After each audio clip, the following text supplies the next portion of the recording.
Japan में एक बादशाह हुआ और उसने लोगों से पूछा कि मैं किसी साधु के दर्शन करना चाहता हूं।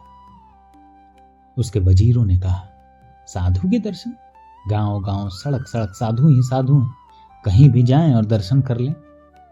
जापान में वैसे भी बहुत भिक्षु, बौद्ध मुल्कों में तो बहुत भिक्षुओं की संख्या है।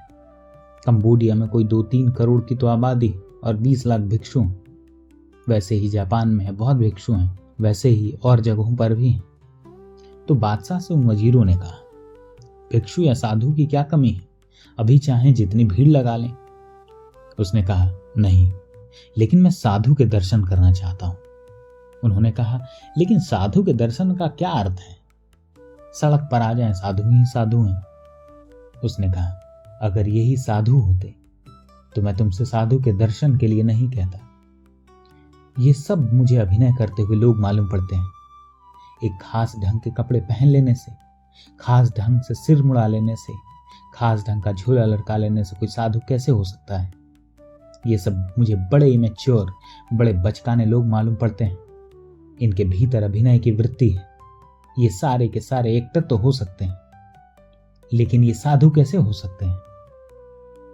आप जरा देखें इन साधुओं को। कोई एक विशेष ढंग का टीका लगाए है, कोई एक विशेष ढंग के कपड़े पहने हुए, कोई कुछ किए हुए है, कोई कुछ किए हुए, और उनके पीछे चलने वाले भी ठीक वैसे ही किए हुए हैं। यह सब कितना बचकाना है, कितना चाइल्डिश है, कितना इमेच्योर है, कितना अप्रौढ़ मालूम होता है। कोई विचारशील, विवेकशील व्यक्ति ऐसा अभिनय कर सकता है? राजा ने कहा कि मैं साधु को मिलना चाहता हूं। वजीरों ने बहुत खोजे कि कोई साधु है। बहुत मुश्किल से पता चला कि गांव के बाहर एक झोपड़े में एक आदमी रहता है और कुछ लोग कहते हैं कि वह साधु है। राजा वहां गया। वह सुबह सुबह पहुंचा। साधु ब्रह्म मुहूर्त में उठ जाता होगा, तो वह गया। तो सुबह के कोई 7-7:30 बजे थे। सूरज ऊपर उठाया था और साधु सोया हुआ था और भगवान बुद्ध की मूर्ति रखी थी, उससे वह पैर टिकाए हुए था। यह कैसा साधु है, भगवान की मूर्ति से पैर टिकाए हुए है और इतनी देर तक सोया हुआ है? लेकिन जो उसे ले गए थे उन्होंने कहा, इतने जल्दी निर्णय ना ले, क्योंकि साधु को पहचानना इतना आसान नहीं। इतने जल्दी निर्णय लेने से ही तो असाधु साधु बने हुए दिखाई पड़ते हैं। क्योंकि कोई भी 4 बजे उठ सकता है, कोई बड़ी बात नहीं है, कोई कठिन बात नहीं है। और कोई भी भगवान के सामने हाथ जोड़कर बैठा हुआ मिल सकता है, कोई कठिन बात नहीं है इसमें। जरा थोड़ा निर्णय लेने में जल्दी ना करें। यह आदमी कुछ है जो भगवान पर पैर टेके हुए है। यह कोई आदमी सामान्य नहीं है। सिर्फ साधु ही टेक सकता है भगवान पर पैर, और कोई नहीं टेक सकता। थोड़ा रोकें, जल्दी निर्णय ना लें। वह साधु कोई 8 बजे उठा होगा।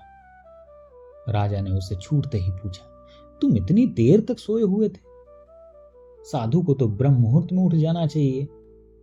उसने कहा कि मैं तो ब्रह्म मुहूर्त में ही उठता हूं। जब उठता हूं तभी ब्रह्म मुहूर्त मानता हूं। जब परमात्मा उठा देता है उठ जाता हूं। जब परमात्मा सुला देता है तो मैं सो जाता हूं। न अपनी तरफ से सोता हूं, न अपनी तरफ से उठता हूं। अपने को छोड़ ही दिया उसी दिन जिस दिन साधु हुए। अपने को छोड़ ही दिया उसी दिन। अब जो होता है, जब धूप में बैठता हूं धूप तेज लगने लगती है। भीतर परमात्मा कहता है कि छाया में चलो, तो छाया में आ जाता हूं। और जब छाया ठंड देने लगती है और परमात्मा कहता है कि धूप में चलो, तो धूप में चला जाता हूं।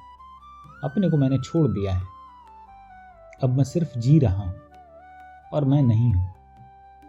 तो जब नींद खुलती है उठ जाता हूं, जब भूख लगती है खाना मांग लाता हूं। राजा ने कहा, हैरान, तुम्हारा कोई विधि विधान नहीं है, कोई व्यवस्था नहीं है। उसने कहा, बस कोई विधि विधान नहीं है। जिसने परमात्मा के हाथ में अपने को छोड़ा है उसका कोई विधि विधान नहीं होता। सब विधि विधान अहंकार से पैदा होते हैं। सारी विधि विधान की व्यवस्था अहमता से पैदा होती है। हम कुछ थोपना चाहते हैं जीवन पर, उससे पैदा होती है। और जो मनुष्य भी जीवन पर कुछ थोपना चाहता है, जो मनुष्य जीवन से कुछ विशेष अपेक्षा रखता है कि वह ऐसा हो ऐसा न हो, जो कुछ निषेध करता है और कुछ स्वीकार करता है, वह मनुष्य सरल नहीं हो सकता। और सरलता साधु की अनिवार्य शर्त है। सरलता जीवन में सत्य को पाने के लिए अनिवार्य शर्त है। उस साधु ने कहा कि हवा पानी की तरह जो हो जाता है, जैसे एक सूखा पत्ता उड़ता हो, हवा जहां ले जाए चला जाता है। हवा जहां गिरा दे गिर जाता है, फिर हवा उठा ले तो फिर उड़ जाता है। सूखे पत्ते की तरह हो जाए, वैसा व्यक्ति केवल सरल हो सकता है, बाकी तो सारे जटिल होंगे। सागर पर तैरता हुआ लकड़ी के टुकड़े की भांति जो हो जाए कि लहरें जहां ले जाए चला जाए और लहरें जहां छोड़ दे छूट जाए, जिसकी अपनी कोई विधि निषेध की इच्छा नहीं है, जिसका अपना कोई आरोपण नहीं है, वही केवल सरल हो सकता है। तो हम कैसे सरल होंगे जिनका कि 24 घंटे विधि निषेध है, जो 24 घंटे अपने को एक विशेष भांति बनाने में लगे हैं, वे लोग कैसे सरल होंगे? जो आदमी भी अपने आप को बनाने की चेष्टा में लगा हुआ है, वह सरल नहीं हो सकता। जो आदमी इस कोशिश में लगा हुआ है कि मैं परमात्मा को पाऊंगा, जो आदमी इस कोशिश में लगा हुआ है कि मैं साधु हो जाऊंगा, जो आदमी इस कोशिश में लगा हुआ है कि मुझे तो सज्जन होना है, जो आदमी इस कोशिश में लगा है कि मुझे अहिंसक होना है, मुझे सत्यवादी होना है, मुझे अक्रोधी होना है, जो इस कोशिश में लगा है कि वह आदमी सरल कैसे होगा, वह आदमी कभी भी सरल नहीं हो सकता। जो मनुष्य जीवन के किसी आदर्श के प्रति अपने को समर्पित करता है, वह कभी भी सरल नहीं हो सकता। और हम सारे लोग किसी न किसी आदर्श के प्रति समर्पित हैं। महावीर को हुए 2500 वर्ष हो गए, क्राइस्ट को हुए 2000 वर्ष हो गए, बुद्ध को हुए 2500 वर्ष हो गए, राम को और भी ज्यादा हुआ, कृष्ण को बहुत समय हुआ। उनके बाद हमने आदर्श पकड़ लिए हैं। बुद्ध के बाद 2500 वर्ष से उनके पीछे चलने वाला बुद्ध होने की कोशिश में लगा है। कोई दूसरा आदमी बुद्ध हुआ? 2500 वर्षों में नहीं हुआ। कोई दूसरा आदमी महावीर हुआ? 2500 वर्षों में नहीं हुआ। कोई दूसरा आदमी क्राइस्ट हुआ? 2000 वर्षों का अनुभव तो इनकार करता है कि अभी तक नहीं हुआ। फिर भी लाखों लोग क्राइस्ट होने की चेष्टा में लगे हैं, लाखों लोग बुद्ध होने की चेष्टा में लगे हैं, लाखों लोग महावीर होने की चेष्टा में लगे हैं। जरूर इसमें कोई बुनियादी गलती है। जो आदमी किसी दूसरे आदमी के जैसा होने की चेष्टा में लगता है, वह जटिल हो जाएगा, स्वभावतः जटिल हो जाएगा। वह अपने को इनकार करने लगेगा और दूसरे को अपने ऊपर थोपने लगेगा। वह अपनी वास्तविकता को निषेध करने लगेगा और दूसरे की आदर्शता को ओढ़ने लगेगा। वह आदमी कठिन हो जाएगा, जटिल हो जाएगा। उसका चित्त खंड खंड हो जाएगा। वह टूट जाएगा अपने भीतर, उसके भीतर द्वंद्व उत्पन्न हो जाएगा। और बड़ी मुश्किल तो यही है कि महावीर होने के लिए सरल होना जरूरी है, बुद्ध होने के लिए सरल होना जरूरी है, क्राइस्ट होने के लिए सरल होना जरूरी है। और जो उनका अनुगमन करते हैं, अनुगमन करने के कारण जटिल हो जाते हैं। यह स्थिति आपको दिखनी चाहिए।